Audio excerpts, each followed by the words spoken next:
broken its silence on the ongoing border dispute at Kalapani region between Nepal and India.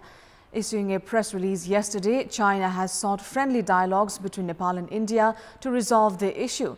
Good morning, I'm Sarah Sapsanama and these are the top stories of the hour. China urges Nepal and India to resolve the Kalapani dispute through friendly consultations. Says China is not involved in border encroachment of Nepal. Incumbent ministers busy holding parleys to save their posts as Premier Oli reaches a mindset for cabinet reshuffle. Samajwadi Party Nepal to stay in the government. Italy declares a state of emergency in Venice after the Italian city was engulfed by 6 feet high water levels, flooding its historical basilica. And women's volleyball team snatches historic gold medal for Nepal, tames Maldives in the final of the Central Zone Senior Women's Volleyball Championship.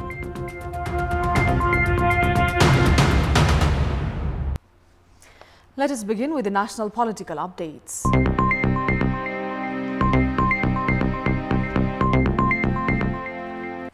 China has urged Nepal and India to solve the territory dispute on Kalapani region through friendly consultations and negotiations. This is the first time that China has spoken on the border dispute that has sparked protests in Nepal since last week after India included Kalapani region on its new political map.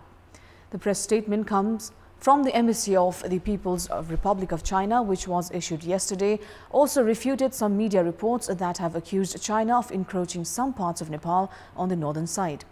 The embassy has said that such media reports were baseless and that it tried to confuse the right and the wrong by diverting public attention. It added that China has always respected the sovereignty and territorial integrity of Nepal, and any attempts to undermine the China-Nepal relations would not be achievable. The embassy highlighted that since Nepal and China signed the boundary treaty in 1961, the borders have been delimited and demarcated, and that both the countries had good cooperation in matters such as the boundary and diport affairs. It further said that as part of its commitment to safeguard the boundary between the two countries, an agreement on the boundary management system was signed when Chinese President Xi Jinping visited Nepal last month. China said that it was willing to strengthen cooperation with the Nepalese side on boundary affairs in a bid to avoid interference from outside and promote common development. Now, moving on, with the announcement made by Prime Minister KP Sharma Oli of reshuffling the cabinet, the incumbent ministers from the ruling party have begun holding meetings to save their positions, while the ruling party leaders are trying to field their own candidacy.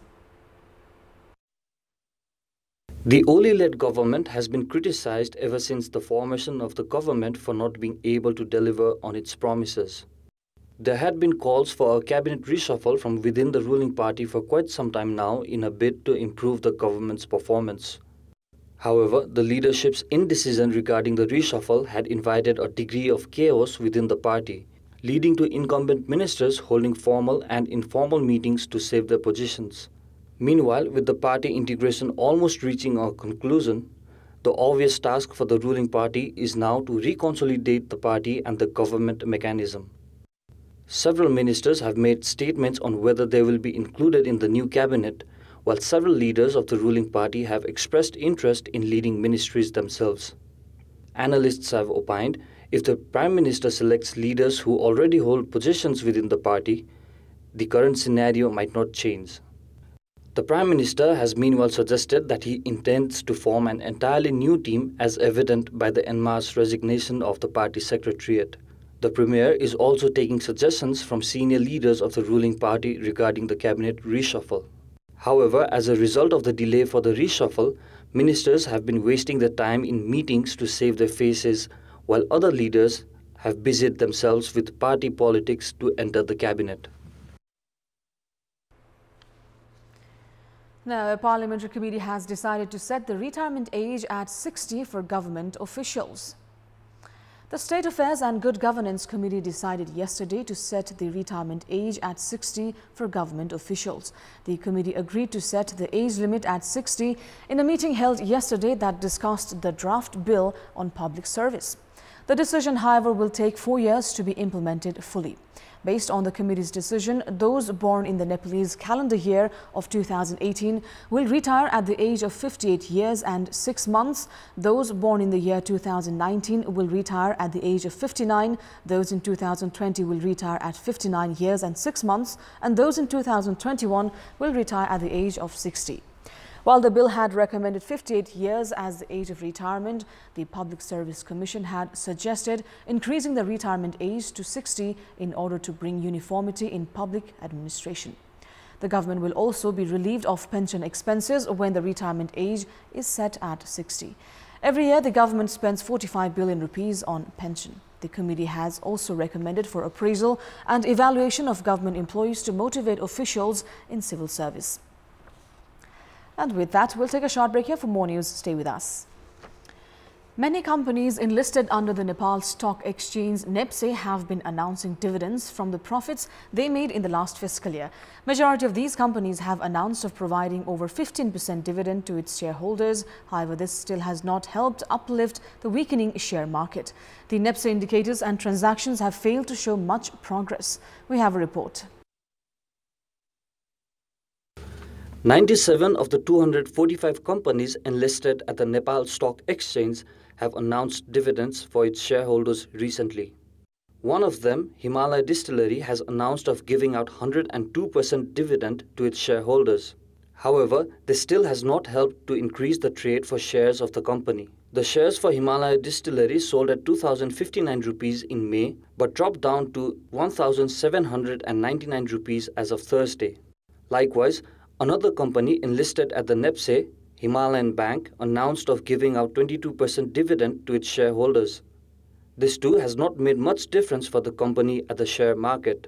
Under normal market conditions, dividends above 15% usually influence the price for shares of any company. However, NEPSE has dropped by 7 points so far since mid-October. Analysts have opined that the government's control over black money has discouraged investments. It may be recalled that investors had staged protests against the government 8 months ago for neglecting the share market. Following the protest, the government had revised the ceiling for loan against shares at 65% from 50%.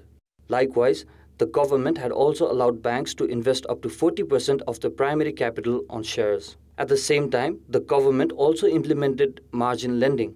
Investors have remained hesitant on investing in the share market and have also blamed the government for the stalemate.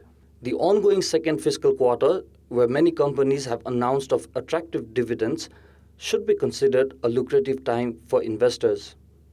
However, analysts say the current scenario represents transaction reminiscent of an off-season and warn the share market could further plummet in the months to come. Time now for the international update.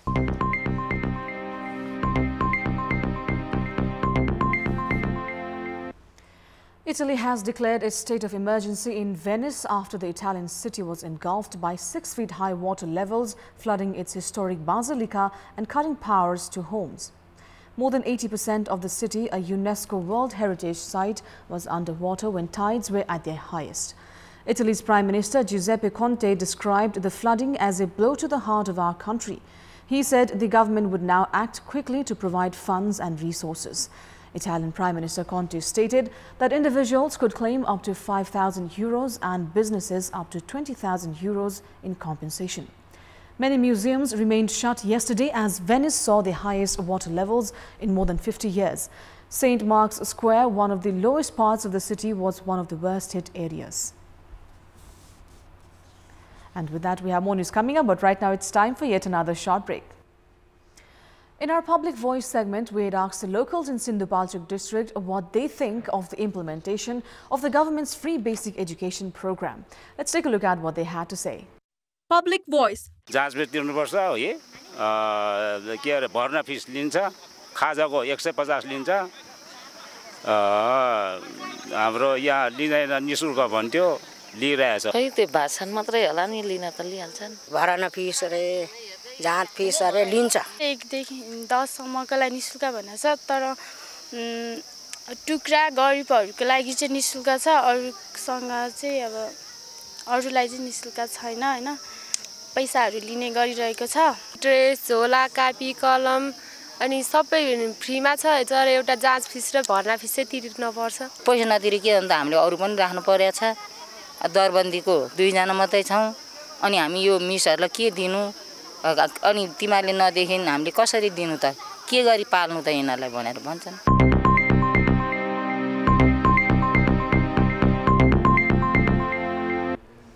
Time now for our segment Public Pulse, where you text us with your opinion. Public Pulse. The question is, what's your take on hospitals not paying fines for breaching environmental regulations? Your options are A, stubborn attitude, B, helpless regulator, and C, benefiting from weak laws. The voting is on. Type NEWS, select your option A, B or C and send it to 34001 to share your opinion with us. Time now for the sports update. Sports news. The Nepalese volleyball team has won its first gold medal in an international competition.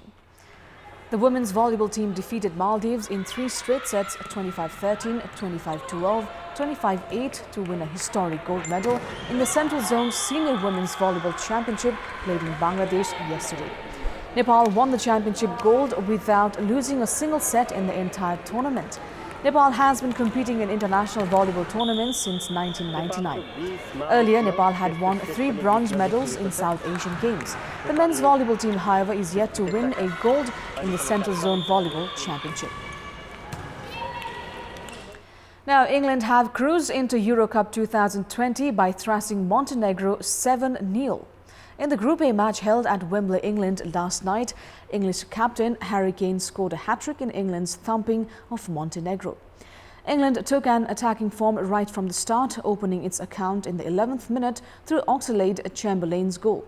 Kane doubled England's lead 7 minutes later. Harry Kane scored in the 24th and 37th minute as well. Marcus Rashford scored England's 5th goal in the 30th minute. Alexander Sofranic scored an own goal, giving England its 6th goal. Tommy Abraham scored in the 84th minute to seal England's 7-0 drubbing over Montenegro. Meanwhile, Portugal is 1 win away from entering the Euro Cup. In the match held last night, Portugal clinched an influential 6-0 win over Lithuania at the Euro Cup qualifiers. In the Group B match held last night, Cristiano Ronaldo played an instrumental role, scoring a hat-trick to give the defending champions the big win. This was Ronaldo's 9th career hat-trick. Ronaldo scored his first goal in the 7th minute through a penalty, and Ronaldo added his second goal in the 22nd minute. He then completed his hat-trick in the 65th minute.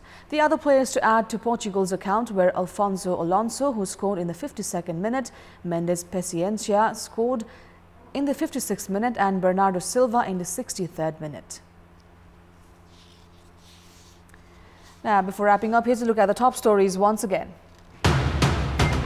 China urges Nepal and India to resolve the Kalapani dispute through friendly consultations, says China is not involved in border encroachment of Nepal.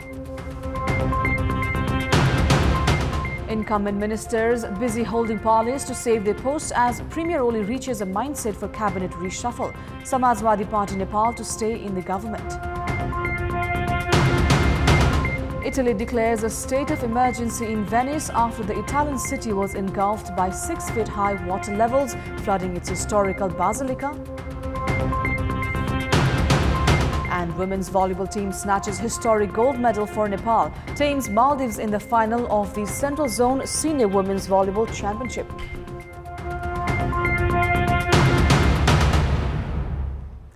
And that's all for the moment. Thank you for watching. Have a great day ahead.